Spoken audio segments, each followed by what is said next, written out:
Hello friends, welcome back my YouTube channel. Friends, यहाँ पे हम बात करने वाले हैं जो सीटेट होने वाला है 20 अगस्त को।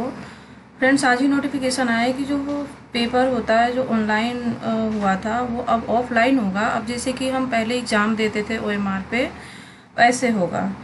तो फ्रेंड्स, उससे कोई दिक्कत नहीं होगा, कोई परेशानी नहीं होगी, क्योंकि अपने आप में अपना परफेक्ट तैयारी होना चाहिए। तैयारी अगर अच्छे से होगा तो फ्रेंड्स कोई भी प्रॉब्लम्स नहीं आएंगे। तो यहाँ पे हम बात करेंगे जो सीटेट की एग्ज़ाम है उसमें भी ये जो लर्निंग चैप्टर है अधिगम वो भी है, और यूपी टेट में है और सुपर टेट में भी है। तो फ्रेंड्स, ये जो टीचिंग्स एग्ज़ाम है इसमें ये अधिगम जो लर्निंग चैप्टर है वो बहुत इम्पोर्टेंट है। और फ्रेंड्स, हमने जो कलेक्ट करके जो कीवर्ड्स लेके आए हैं इसको जो है अच्छे से हम आज समझेंगे, जानेंगे। और इससे रिलेटेड आज ये वीडियो देखने के बाद आप प्रीवियस ईयर के जो क्वेश्चंस हैं उसको आप अगर सॉल्व करते हैं तो इजीली आपसे सॉल्व हो जाएगी, कोई भी प्रॉब्लम्स नहीं होगा। क्योंकि सीटेट जो है कीवर्ड्स पे ज़्यादा ध्यान दिया जाता है सीटेट के एग्ज़ाम में, क्योंकि वो जो कीवर्ड्स अगर मिल जाते हैं तो उससे जो है वो क्वेश्चंस इजीली सॉल्व हो जाते हैं। तो फ्रेंड्स, चलिए हम यहाँ पे बात करें अधिगम के बारे में कि अधिगम है क्या और उससे जो प्रभावित होने वाले कारक हैं वो क्या हैं। तो सबसे पहले यहाँ बात करते हैं कि प्रत्येक व्यक्ति परिस्थितियों सिचुएशन से सीखता है और अपने व्यवहार में परिवर्तन जो बिहेवियर चेंज है वो करता है, यही सीखना होता है। कहने का तात्पर्य यहाँ पे ये है कि जो व्यक्ति होता है वो प्रत्येक स्थिति से सीखता ही सीखता है, कुछ न कुछ ज़रूर सीखता है। और जो सीखता है वो अपने व्यवहार में परिवर्तन करना, तो अपने व्यवहार में परिवर्तन करना ही अधिगम होता है। सिंपल सी बात है। अब आते हैं यहाँ पे कि इसलिए हम कह सकते हैं कि परिस्थिति के अनुसार अपने व्यवहार में परिवर्तन लाना ही सीखना है। अब आते हैं हम यहाँ पे कि जो लर्निंग प्रोसेस है, लर्निंग प्रोसेस कैसे है, क्या क्या है, इसके बारे में हम जानेंगे कि लर्निंग प्रोसेस है क्या। तो सबसे पहले हम बात करेंगे लर्निंग प्रोसेस के बारे में, जिसमें है अधिगम जन्म से लेकर मृत्यु तक चलने वाली प्रक्रिया है। ये जो आदमी जो सीखता है, जो सीखने की प्रक्रिया होती है, ये जो है पूरा जन्म से लेकर और मृत्यु तक चलती है, ये इसकी प्रक्रिया। अब आते हैं यहाँ पे दूसरा पॉइंट है कि अधिगम मुख्य रूप से एक सामाजिक क्रिया सोशल प्रोसेस है। ये भी है कि जो लर्निंग जो हमारा अधिगम होता है वो मुख्य रूप से सामाजिक क्रिया से होती है। मतलब कि जो हम समाज में रहते हैं, समाज में जैसे कि हमारा फैमिली हुआ, स्कूल भी हुआ, पास पड़ोस हुआ, यहाँ से हम अधिगम करते हैं, अब हम सीखते हैं। अब आते हैं हम नेक्स्ट पॉइंट, यहाँ पे तीसरा पॉइंट है कि सीखना अनुकूलन एडॉप्टेशन की प्रक्रिया है। तो यहाँ पे जो एडॉप्टेशन है, अनुकूलन है, इससे क्या मतलब है कि जो सीखने की होती है कि हम जैसे जिस हम इन्वायरमेंट में रहते हैं, जिस पर्यावरण में रहते हैं, जहाँ रहते हैं, उसी के अकॉर्डिंग हम क्या करते हैं, उसी के हम माहौल में, उसी के वातावरण में हम ढल जाते हैं, उसी के अनुकूलन के प्रक्रिया से हम सीखते हैं। तो सीखना यहाँ से भी होता है, जिससे कि अनुकूलन एडॉप्टेशन की प्रक्रिया है ये। अब आते हैं हम नेक्स्ट पॉइंट, जो चौथा पॉइंट है यहाँ पे कि सीखना सार्वभौमिक यूनिवर्सल प्रक्रिया है। ये क्या है कि हम जो सीखते हैं वो स्कूल में भी सीख सकते हैं, जा कर के घर पे भी सीखते हैं, अपने फैमिली के साथ, अपने फ्रेंड्स सबके साथ भी सीखते हैं, या फिर हम कहीं अदर जगह जा कर के अपने फ़ोन, लैपटॉप, टैब, किसी भी चीज़ से हम कुछ न कुछ सीखते ही रहते हैं, सीखते हैं। तो यही है कि ये यूनिवर्सल है, ये सार्वभौमिक प्रक्रिया है। अब आते हैं यहाँ पे फिफ्थ नंबर है कि सीखना एक मानसिक प्रक्रिया है, मेंटल प्रोसेस है। तो जो सीखना होता है, जो लर्निंग है, वो क्या है कि मानसिक प्रक्रिया है, जो मेंटल प्रोसेस है। क्योंकि हम जो भी कुछ सीखते हैं अपने हम दिमाग से सीखते हैं, अपने माइंड से सीखते हैं। तो इसलिए फ्रेंड्स, यहाँ पे ये जो कीवर्ड्स हैं ये बहुत ही इम्पोर्टेंट हैं। अब हम आते हैं नेक्स्ट पॉइंट पे, यहाँ पे हमारा है 6 पॉइंट है, अधिगम एक जटिल प्रक्रिया है जो कि कम्प्लेक्स प्रोसेस है जिसमें लर्नर्स की ज़रूरत होती है। कहने का मतलब कि जो अधिगम बहुत सारे ऐसी चीज़ होते हैं, जैसे कि हम स्कूल में पढ़ते हैं तो हमें एक टीचर की ज़रूरत होती है, तो जो लर्नर होते हैं, जो सीखने वाले होते हैं, उनको क्या होती है कि एक लर्नर्स की ज़रूरत होती है। तो इसलिए कहा जाता है कि बहुत सारी ऐसी चीज़ें होती हैं कि हम बिना बताए हम नहीं सीख सकते हैं, बिना उसको हम समझाएं। अगर दूसरा कोई समझाता है वो चीज़ें तो हम इजीली समझ में आ जाती है हमको, तो हम सीख लेते हैं। तो इसीलिए कहा जाता है कि अधिगम एक जटिल प्रक्रिया है जिससे हमको लर्नर्स की ज़रूरत होती है। अब आते हैं हम यहाँ पे नेक्स्ट पॉइंट है अधिगम प्रक्रिया।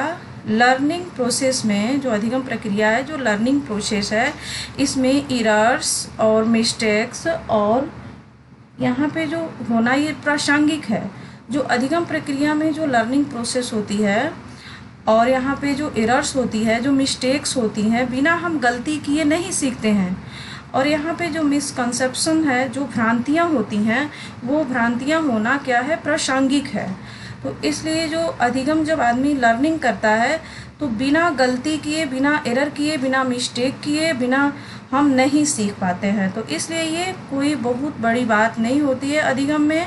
ये अच्छी बात है कि हम अगर कोई गलती करके सीखते हैं तो वो परफेक्ट और हमेशा के लिए वो सही हम सीखते हैं। तो एरर्स और मिस्टेक्स इसके बहुत अहम पार्ट हैं, किसके, लर्निंग के, अधिगम के। अब आते हैं हम यहाँ पे नेक्स्ट पॉइंट है, यहाँ पे 8वां पॉइंट है कि यह टीचिंग लर्निंग प्रोसेस का एक भाग है जिसमें लर्नर्स जो अधिगम करता है उनकी चिंतन प्रक्रिया, जो थॉट्स प्रोसेस है, उसको समझा जा सकता है। तो जो टीचिंग लर्निंग प्रोसेस है, इसके माध्यम से हम क्या करते हैं, जो अधिगम करता है उसकी चिंतन प्रक्रिया को, जो थॉट्स प्रोसेस है, उसको समझा जा सकता है। नेक्स्ट पॉइंट आते हैं 9 पॉइंट है यहाँ पे कि बच्चों द्वारा होने वाली एरर्स, जो गलतियाँ हैं, बच्चों और वयस्कों के चिंतन में गुणात्मक भिन्नता, जो क्वालिटेटिव डिफरेंस को भी बताती है। कहने का मतलब कि बच्चों द्वारा जो होने वाली एरर्स है, जो गलतियां हैं, और जो वयस्कों में चिंतन में वो गुणात्मक भिन्नता होती है, उसको भी बताती है। बच्चे भी गलती करते हैं और हम बड़ों, आप और हमसे भी गलती होती है। तो ये जो है, ये क्वालिटेटिव डिफरेंस को बताती है ये गलतियाँ, ये गुणात्मक भिन्नता है। अब आते हैं हम यहाँ पे नेक्स्ट पॉइंट जो होता है कि सबसे इम्पोर्टेंट यहाँ पे ये होता है कि अधिगम को प्रभावित करने वाले कारक कौन कौन से हैं।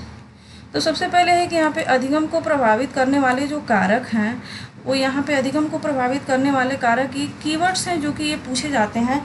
सबसे पहले यहाँ पे जो हम पहला है यहाँ पे कि शारीरिक विकास। पहला है यहाँ पे शारीरिक विकास। जो अधिगम को प्रभावित करते हैं वो है फिजिकल डेवलपमेंट जो है। अगर बच्चे का शारीरिक विकास पूर्ण रूप से सही नहीं हो तो वो बच्चा अधिगम नहीं कर पाता है, वो नहीं सीख पाता है। तो हम अधिगम करने के लिए, लर्निंग करने के लिए हमको सबसे पहले क्या है कि हमें शारीरिक विकास पूर्ण होना चाहिए। तो ये प्रभावित करने वाला कारक पहला है। दूसरा है मानसिक विकास। जो मेंटल डेवलपमेंट है ये बहुत इंपॉर्टेंट होता है। इसमें जो है बच्चे की मानसिक जो होती है विकास, ये पूर्ण रूप से होना चाहिए। और तीसरा है यहाँ पे रुचि, जो इंटरेस्ट है। तो जो लर्निंग के टाइम पे जो इंटरेस्ट होती है, जो रुचि होती है, वो सबसे इम्पोर्टेंट होती है। क्योंकि अगर हमें किसी भी चीज़ को सीखने के लिए अगर उसमें रुचि नहीं रहेगी, उसमें इंटरेस्ट नहीं रहेगा, तो हम वो चीज़ नहीं सीख पाएंगे ठीक से, हम अच्छे से नहीं कर पाएंगे। यहाँ पे चौथा पॉइंट है कि जो बौद्धिक क्षमता है, जो इंटेलिजेंस लेवल है, ये जो है हमारा अच्छा होना चाहिए, इंटेलिजेंस लेवल। अब आते हैं हम कि मोटिवेशनल लेवल। यहाँ पे जो है हमें मोटिवेट की भी ज़रूरत पड़ती है किसी भी चीज़ को सीखने के लिए, किसी भी चीज़ को करने के लिए। तो हमें यहाँ पे 2 टाइप का जो है, यहाँ पे एक इंटरनल होता है, एक एक्सटर्नल होता है। तो हमें कैसे मोटिवेट होना चाहिए? हमें एक्सटर्नल मोटिवेट नहीं होना चाहिए, हमें इंटरनल मोटिवेट होंगे तभी हम अधिगम कर पाएंगे, तभी हम सीख पाएंगे। तो ये इंटरनल आंतरिक होता है और एक्सटर्नल बाहरी रूप से होता है। तो हमें आंतरिक रूप से मोटिवेशन होना चाहिए। अब आते हैं यहाँ पे नेक्स्ट पॉइंट है, यहाँ पे 6 पॉइंट है कि जो संवेग है। तो जो संवेग है फ्रेंड्स, संवेग के बारे में हम जानेंगे कि संवेग में भी दो प्रकार का होता है, एक पॉजिटिव होता है और एक निगेटिव होता है।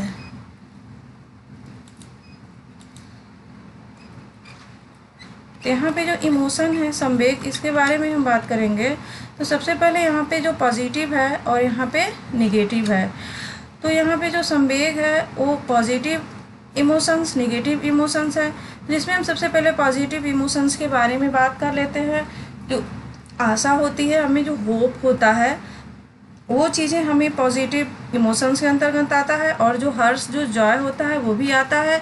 स्नेह, जो अफेक्शन होता है, ये भी हमारा पॉजिटिव इमोशन के अंतर्गत आता है। अगर ये हमारे अंदर ये चीज़ें होती हैं, अगर ये पॉजिटिव इमोशन है, तो हम आसानी से अधिगम कर सकते हैं, हमें अधिगम करने में कोई भी प्रॉब्लम्स नहीं होगा।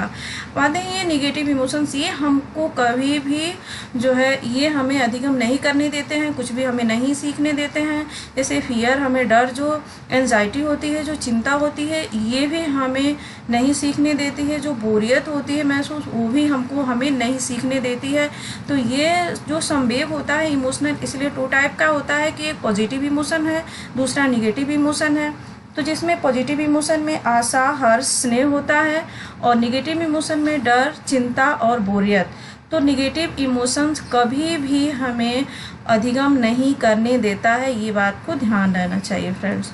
अब आते हैं हम यहाँ पे 7 पॉइंट है। यहाँ पे सांस्कृतिक जो संदर्भ है, जो कल्चरल कंटेंट है फ्रेंड्स, इसमें हमें क्या होता है कि हमें अधिगम के लिए ये बहुत इम्पोर्टेंट है, बहुत ज़रूरी है। क्योंकि हम समाज में, जिस समाज में रहते हैं, उसमें विभिन्न अलग अलग धर्म के हमें लोग मिलते हैं, और हमें एक तरह से जो है मिलकर रहना चाहिए। हमें एक दूसरे के साथ जो है कैसी अच्छे से व्यवहार करना चाहिए। अलग अलग अपनी संस्कृति होती है, अपनी कल्चर जो है अलग अलग होता है। तो अपनी अच्छा कल्चर, अगर अपने ही कल्चर में अगर अच्छा सा बिहेव, अच्छी फैमिली, अच्छी बैकग्राउंड, अच्छी इन्वायरमेंट मिलता है, तो हमारा लर्निंग भी क्या होता है कि अच्छा होता है।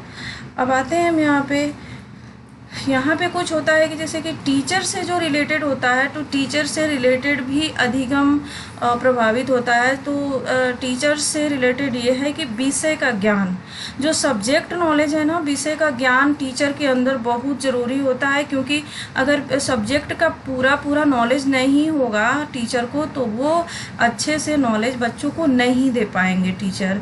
दूसरा यहाँ पे पॉइंट है कि व्यक्तिगत विभिन्नता, जो इंडिविजुअल डिफरेंस का ज्ञान है, वो टीचर के अंदर ज़रूर होना चाहिए। क्योंकि हर बालक एक तरह का नहीं होता है। क्लास में अगर 10 बच्चे हैं, तो वो 10 कई तरह के होते हैं बच्चे, तो उसमें जो है हमें इंडिविजुअल डिफरेंस का ज्ञान होना चाहिए। अब आते हैं हमें बाल केंद्रित, चाइल्ड सेंटर्ड पर हमेशा फोकस करना चाहिए। एक टीचर को ये नहीं कि अपनी जो है मनमानी चलानी चाहिए, अपनी जो हम कहें वही सही है। बच्चे से जो है छोटी छोटी एक्टिविटी करवानी चाहिए, और बच्चों से ही उनको चाइल्ड सेंटर्ड पर ही फोकस करना चाहिए, उनको चाइल्ड सेंटर्ड पर ही एजुकेशन देना चाहिए। अब आते हैं हम नेक्स्ट पॉइंट, यहाँ पे है चौथा है कि सक्रिय और रुचिकर, एक्टिव एंड इंटरेस्टेड होना चाहिए। जैसे जो टीचर है वो एक्टिव होना चाहिए, प्लस बच्चे को भी एक्टिव होना बहुत ज़रूरी है। दोनों को एक्टिव होंगे तभी हम लर्निंग कर पाएंगे, तभी हम अधिगम कर पाएंगे। और रुचिकर होना चाहिए, जो भी हम सब्जेक्ट पढ़ा रहे हैं, जो भी चीज़ हम पढ़ा रहे हैं, उसमें हमें रुचि होना चाहिए, हमें इंटरेस्ट होना चाहिए उसमें पढ़ाने के लिए, तभी जो है हमारा अधिगम अच्छे से होगा। अब आते हैं हम 5th पॉइंट पे कि अच्छा शिक्षण पद्धति, जो गुड टीचिंग मेथड होना चाहिए। जैसे कि अगर हम किसी बच्चे को अगर कोई चीज़ देते हैं, कोई मैथ्स के सवाल या कोई साइंस या किसी भी अदर सब्जेक्ट में हम कुछ भी अगर देते हैं, अगर बालक नहीं कर पाता है अच्छे से, तो ये नहीं कि उसको हम डांट डपट करके उसे हम बोले, डांटे या फिर कुछ कहें, नहीं। उसको हम एक अच्छे टीचिंग के तहत एक दूसरा कुछ उपाय देंगे, कुछ आसानी से उसको जो है हम देंगे करने के लिए, कुछ छोटा सा एक्टिविटी उसके साथ देंगे करने के लिए, ताकि बच्चे उसको आसानी से, वो जब समझ लेगा, कर लेगा, तो उसे भी कर लेगा। तो इसीलिए कहा जाता है कि एक अच्छा शिक्षण पद्धति का ज्ञान भी होना चाहिए एक अच्छे टीचर के अंदर, तभी जो है हमारा अधिगम हो पाएगा ठीक से। अब आते हैं हम, दूसरा होता है यहाँ पे नेक्स्ट पॉइंट है कि जो इन्वायरमेंट से रिलेटेड है, तो इन्वायरमेंट से भी जो है हम प्रभावित होते हैं। तो इसीलिए स्कूल का जो इन्वायरमेंट है वो अच्छा होना चाहिए, जैसे कि जो अच्छा टीचर होना चाहिए, अच्छा प्लेग्राउंड होना चाहिए। प्लेग्राउंड जो खेल का मैदान होता है फ्रेंड्स, ये सीटेट का बहुत मोस्ट पॉपुलर क्वेश्चंस बनते हैं यहाँ पे। लाइब्रेरी होनी चाहिए अच्छे से, और यहाँ पे जब ये सारे चीज़ें मिलेगा तो बच्चा क्या होगा, जल्दी सीखेगा। तो ये स्कूल का जो इन्वायरमेंट है ये इसके अंतर्गत इतने सारे चीज़ें आते हैं फ्रेंड्स, और भी सारी चीज़ें आते हैं। नेक्स्ट पॉइंट है कि जो क्लास का इन्वायरमेंट कैसा होना चाहिए, सहयोगात्मक होना चाहिए। और कैसा होना चाहिए, सकारात्मक होना चाहिए। जो सहयोगात्मक होता है कोलैबोरेटिव होती है, और जो सकारात्मक होता है कोऑपरेशन होता है, जिससे कि हमें क्या होता है कि बच्चे एक दूसरे के सहयोग के माध्यम से पढ़ें और सीखें। तो इसमें ऐसा क्लास का जो इन्वायरमेंट वो टीचर को बनाना चाहिए, ताकि बच्चे एक दूसरे से अपने सहयोग के माध्यम से भी पढ़ सकें। नेक्स्ट पॉइंट आता है यहाँ पे कि जो फैमिली का इन्वायरमेंट सबसे अच्छा होना चाहिए। कहने का मतलब कि अगर फैमिली में डेली मारपीट, गाली गलौज या अच्छी इन्वायरमेंट नहीं रहेगा तो बच्चा उसी के अकॉर्डिंग हम अपने स्कूल में या फिर कहीं भी टीचर में कहीं भी कैसा भी अच्छा से अच्छा माहौल देंगे, इन्वायरमेंट देंगे। लेकिन अगर फैमिली का इन्वायरमेंट अगर वहाँ पे गलत है, वहाँ पे उसकी माहौल अच्छा नहीं है, तो बच्चे पे बहुत गलत प्रभाव पड़ता है और बच्चा जो है वही चीज़ें सीखता है। तो इसीलिए कहा जाता है कि जो फैमिली का इन्वायरमेंट है वो सबसे अच्छा होना चाहिए। तो फ्रेंड्स, आई होप आप लोगों को समझ में आया होगा ये। तो फ्रेंड्स, हम सीटेट के लिए स्पेशली हम डेली अच्छे नोट्स लाते रहेंगे। और फ्रेंड्स, हमारी वीडियो को लाइक करें, शेयर करें और सब्सक्राइब करें। ये फ्रेंड्स एजुकेशनल आपका अपना चैनल है। तो थैंक्स फॉर वॉचिंग।